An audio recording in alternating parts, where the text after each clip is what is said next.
been in various levels of law enforcement. But, you know, I want to stick here for just a second, because earlier you had a conversation in which there was a discussion about training.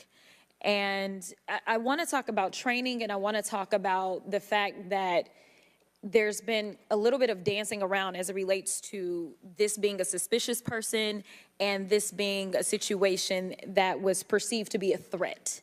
And it seems as if there's a different analysis that takes place.